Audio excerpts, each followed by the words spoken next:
chemically, black carbon is a component of fine particulate matter. Black carbon consists of pure carbon in several linked forms. It is formed through the incomplete combustion of fossil fuels, biofuel, and biomass, and is emitted in both anthropogenic and naturally occurring soot. Black carbon causes human morbidity and premature mortality. In climatology, black carbon is a climate-forcing agent. Black carbon warms the Earth by absorbing sunlight and heating the atmosphere, and by reducing albedo when deposited on snow and ice, and indirectly, by interaction with clouds, with the total forcing of 1.1 W per square meter. Black carbon stays in the atmosphere for only several days to weeks, whereas carbon dioxide has an atmospheric lifetime of more than 100 years. The term black carbon is also used in soil sciences and geology, referring either to deposited atmospheric black carbon or to directly incorporated black carbon from vegetation fires. Especially in the tropics, black carbon in soils significantly contributes to fertility as it is able to absorb important plant nutrients. Overview. The term black carbon was coined by Tihomir Novikov, referred to as the godfather of black carbon studies by James Hansen, in the 1970s. Smoke or soot was the first pollutant to be recognized as having significant environmental impact, yet one of the last to be studied by the contemporary atmospheric research community. Faraday recognized that soot was composed of carbon and that it was produced by the incomplete combustion of carbon-containing fuels. Soot is composed of a complex mixture of organic compounds which are weakly absorbing in the visible spectral region and a highly absorbing black component which is variously called elemental, graphitic, or black carbon. The term elemental carbon has been used in conjunction with thermal and wet chemical determinations, and the term graphitic carbon suggests the presence of graphite-like microcrystalline structures in soot as evidenced by Raman spectroscopy. The term black carbon is used to imply that this soot component is primarily responsible for the absorption of visible light. The term black carbon is used as a synonym for both the elemental and graphitic component of soot. It can be measured using different types of devices based on absorption or dispersion of a light beam derived from noise measurements. Early mitigation attempts. The disastrous effects of coal pollution on human health and mortality in the early 1950s in London led to the UK Clean Air Act 1956. This act led to dramatic reductions of soot concentrations in the United Kingdom, which were followed by similar reductions in US cities like Pittsburgh and St. Louis. These reductions were largely achieved by the decreased use of soft coal for domestic heating by switching either to smokeless coals or other forms of fuel, such as fuel oil and natural gas. The steady reduction of smoke pollution in the industrial cities of Europe and United States caused a shift in research emphasis away from soot emissions and the almost complete neglect of black carbon as a significant aerosol constituent, at least in the United States. In the 1970s, however, a series of studies substantially changed this picture and demonstrated that black carbon as well as the organic soot components continued to be a large component in urban aerosols across the United States and Europe, which led to improved controls of these emissions. In the less developed regions of the world where there were limited or no controls on soot emissions, the air quality continued to degrade as the population increased. It was not generally realized until many years later that from the perspective of global effects the emissions from these regions were extremely Important influence on Earth's atmosphere. Most of the developments mentioned above relate to air quality in urban atmospheres. The first indications of the role of black carbon in a larger, global context came from studies of the Arctic haze phenomena. Black carbon was identified in the Arctic haze aerosols and in the Arctic snow. In general, aerosol particles can affect the radiation balance, leading to a cooling or heating effect with the magnitude and sign of the temperature change largely dependent on aerosol optical properties, aerosol concentrations, and the albedo of the underlying surface.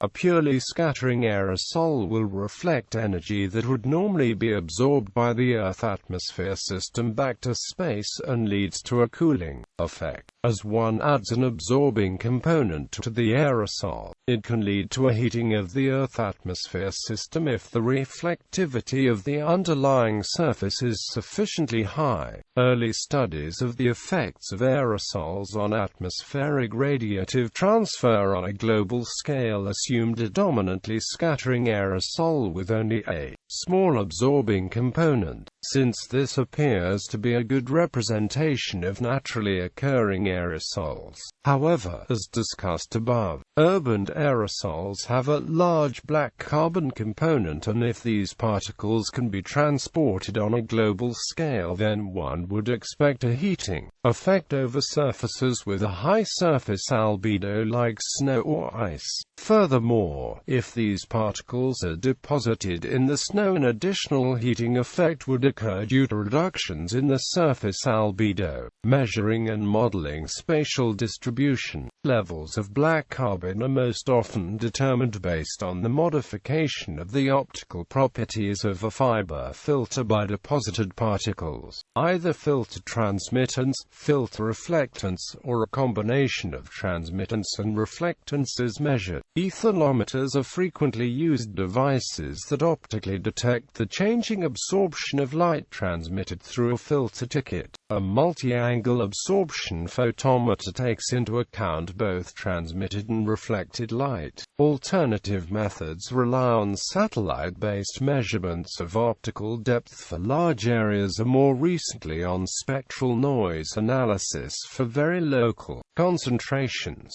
In the late 1970s and early 1980s, surprisingly large ground-level concentrations of black carbon were observed throughout the Western Arctic, and modeling studies indicated that they could lead to heating over polar ice. One of the major uncertainties in modeling the effects of the Arctic haze on the solar radiation balance was limited knowledge of the vertical distributions of black carbon. During 1983 and 1984, as part of the NOAA-GASP program, the first measurements of such distributions in the Arctic atmosphere were obtained with an aethalometer, which had the capability of measuring black carbon on a real-time basis.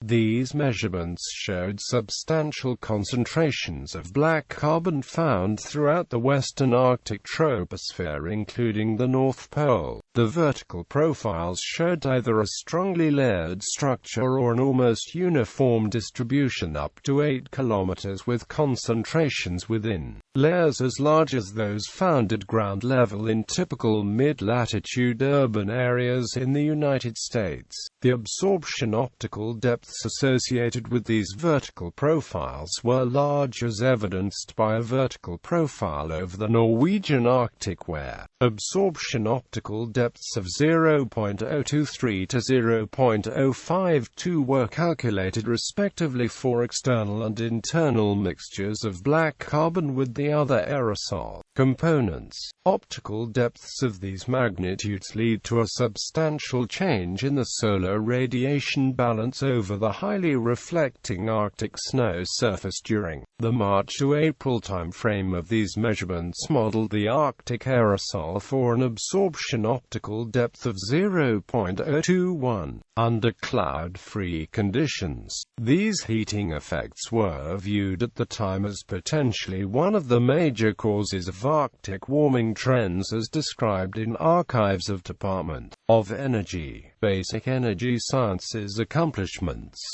presence in soils. Up to 30% of the total carbon stored in soils is contributed by black carbon. Especially for tropical soils, black carbon serves as a reservoir for nutrients. Experiments showed that soils without high amounts of black carbon are significantly less fertile than soils that contain black carbon. An example for this increased soil fertility are the terra preta soils of central Amazonia, which are presumably human-made by pre-Columbian native populations. Terra preta soils have on average 3 times higher soil organic matter content, higher nutrient levels and a better nutrient retention capacity than surrounding infertile soils. In this context, the slash-and-burn agricultural practice used in tropical regions does not only enhance productivity by releasing nutrients from the burned vegetation but also by adding black carbon to the soil. Nonetheless,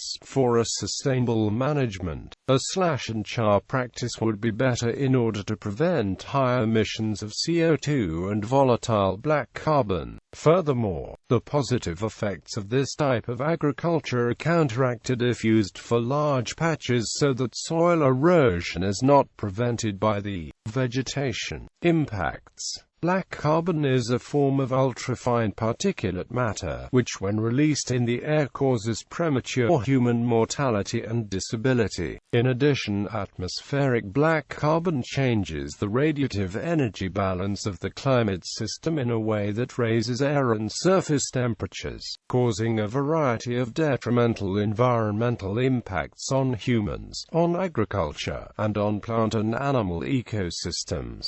Public health impacts.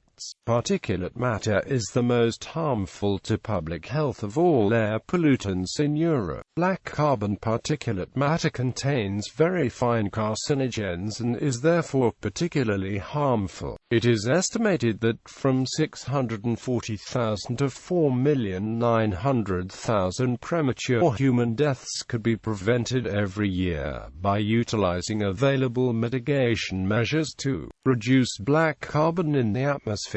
Humans are exposed to black carbon by inhalation of air in the immediate vicinity of local sources. Important indoor sources include candles and biomass burning, whereas traffic and occasionally forest fires are the major outdoor sources of black carbon exposure. Concentrations of black carbon decrease sharply with increasing distance from sources, which makes it an atypical component of particulate matter. This makes it difficult to estimate exposure of populations. For particulate matter, epidemiological studies have traditionally relied on single fixed-site measurements or inferred residential concentrations. Recent studies have shown that as much black carbon is inhaled in traffic and at other locations as at the home address. High peak concentrations are encountered during car driving. High in-vehicle concentrations of black carbon have been associated with driving during rush hours, on highways and in dense traffic. Even relatively low exposure concentrations of black carbon have an inflammatory effect on the respiratory system of children. The public health benefits of reduction in the amount of soot and other particulate matter has been recognized for years. However, high concentrations persist in industrializing areas in Asia and in urban areas in the West, such as Chicago. The WHO estimates that air pollution causes nearly 2 million premature deaths per year. By reducing black carbon, a primary component of fine particulate matter, the health risks from air pollution will decline. In fact, public health concerns have given rise to leading to many efforts to reduce such emissions, for example, from diesel vehicles and cooking stoves. Climate impacts. Direct effect. Black carbon particles directly absorb sunlight and reduce the planetary albedo when suspended in the atmosphere. Semi-direct effect. Black carbon absorb incoming solar radiation, perturb the temperature structure of the atmosphere, and influence cloud cover. They may either increase or decrease cloud cover under different conditions. Snow ice albedo effect. When deposited on high albedo surfaces, surfaces like ice and snow. Black carbon particles reduce the total surface albedo available to reflect solar energy back into space. Small initial snow albedo reduction may have a large forcing because of a positive feedback. Reduced snow albedo would increase surface temperature. The increased surface temperature would decrease the snow cover and further increase surface albedo. Indirect effect: black carbon may also indirectly cause changes in the absorption or reflection of solar radiation through changes in the properties and behavior of clouds. Research scheduled for publication in 2013 shows black carbon plays a role second only to carbon dioxide in climate change. Effects are complex, resulting from a variety of factors, but due to the short life of black carbon in the atmosphere, about a week as compared to carbon dioxide which lasts centuries, control of black carbon offers possible opportunities for slowing, or even reversing, climate change. Radiative forcing. Estimates of black carbon's globally averaged direct radiative forcing vary from the IPCC's estimate of plus 0.34 watts per square meter plus or minus 0.25, to a more recent estimate by V.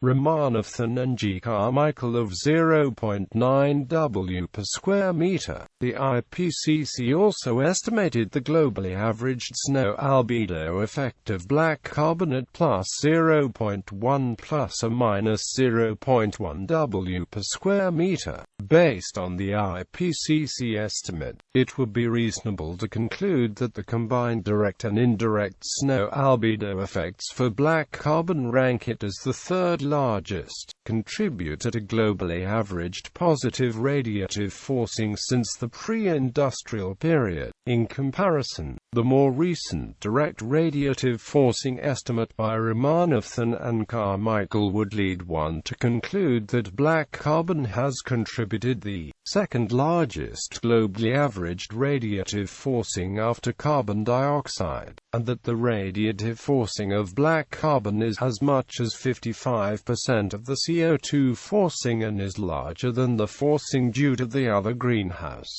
gases such as CH4, CFCs, N2O, or tropospheric ozone. Table 1. Estimates of black carbon radiative forcing by effect. Table 2. Estimated climate forcing's effects on Arctic ice and Himalayan glaciers. According to the IPCC, the presence of black carbon over highly reflective surfaces, such as snow and ice, or clouds, may cause a significant positive radiative forcing. Quote, the IPCC also notes that emissions from biomass burning, which usually have a negative forcing, have a positive forcing over snowfields in areas such as the Himalayas. According to Charles Zender, black carbon is a significant contributor to Arctic ice melt, and reducing such emissions may be the most efficient way to mitigate Arctic warming that we know of. The climate forcing due to snow-ice albedo changes of the order of 1.0 W per square meter at middle and high latitude land areas in the northern hemisphere, and over the Arctic Ocean. Quote, the soot effect on snow albedo may be responsible for a quarter of observed global warming. Quote, soot deposition increases surface melt on ice masses, and the meltwater spurs multiple radiative and dynamical feedback processes that accelerate ice disintegration. According to NASA scientists James Hansen and Larisa Nazarenko, as a result of this feedback process, BC on snow warms the planet about 3 times more than an equal forcing of CO2.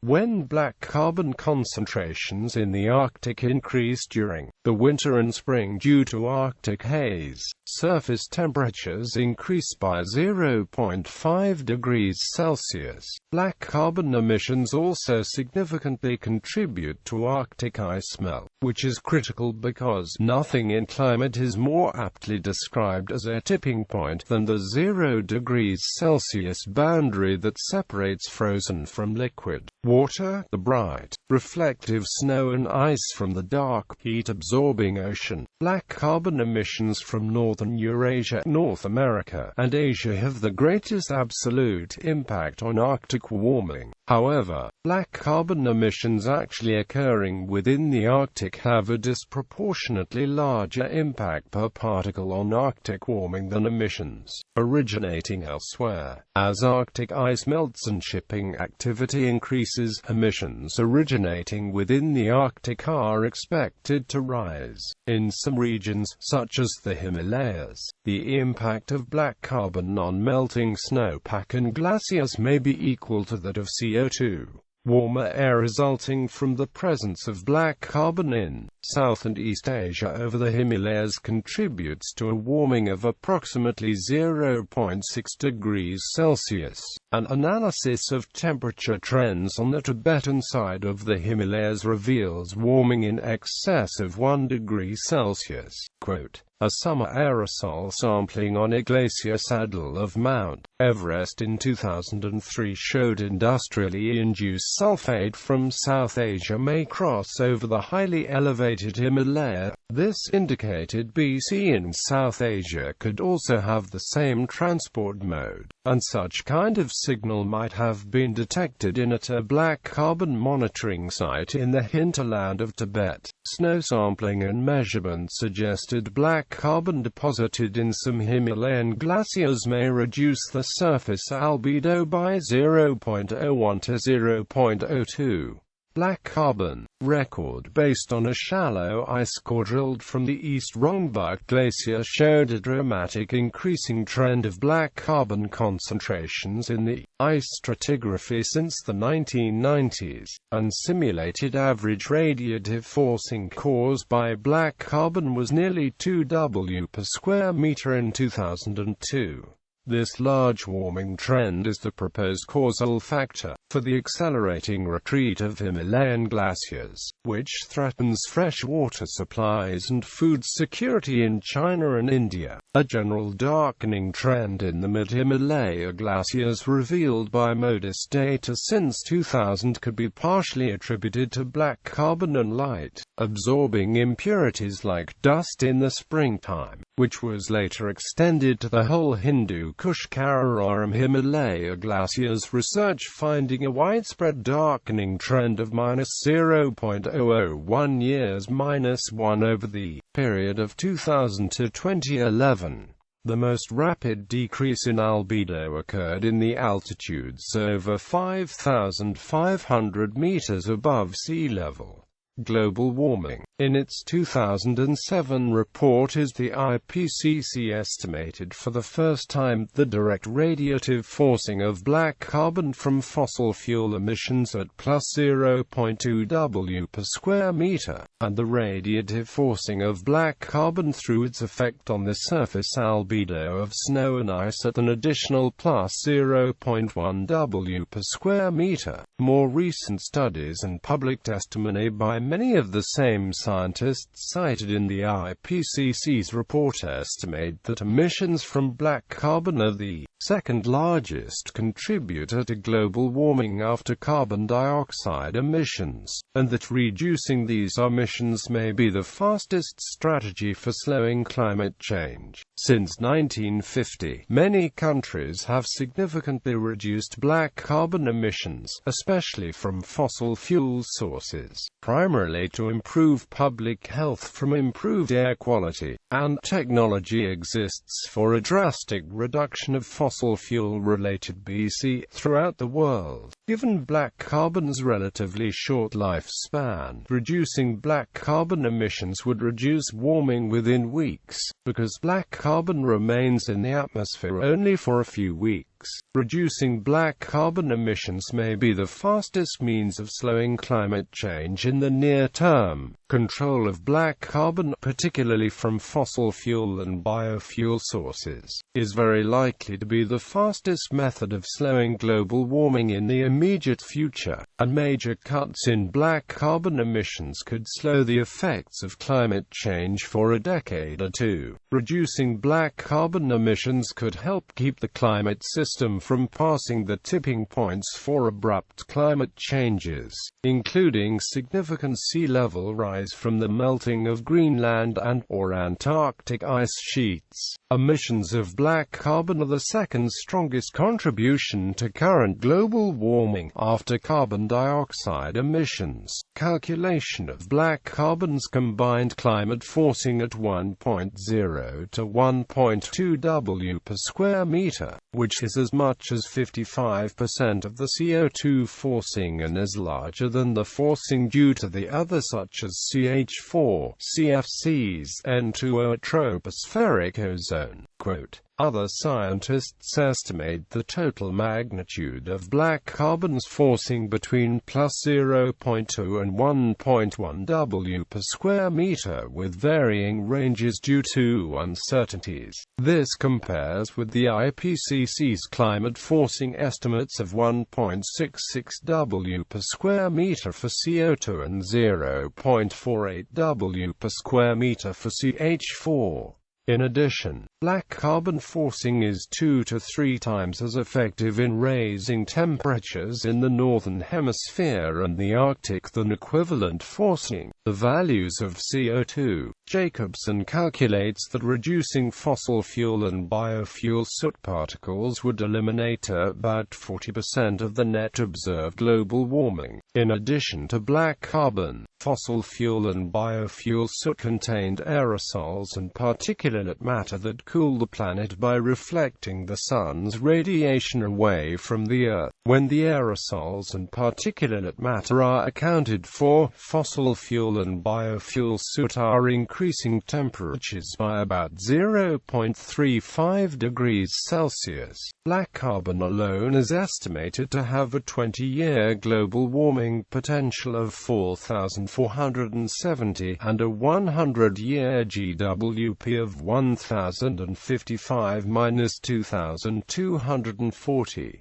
Fossil fuel soot, as a result of mixing with cooling aerosols and particulate matter, has a lower 20-year GWP of 2,530 and a 100-year GWP of 840–1,280. The Integrated Assessment of Black Carbon and Tropospheric Ozone, published in 2011 by the United Nations Environment Programme and World Meteorological Organization, calculates that cutting black carbon, along with tropospheric ozone and its precursor, methane, can reduce the rate of global warming by half and the rate of warming in the Arctic by 2/3, in combination with CO2 cuts. By trimming peak warming, such cuts can keep current global temperature rise below 1.5 C for 30 years and below 2 C for 60 years, in combination with CO2 cuts.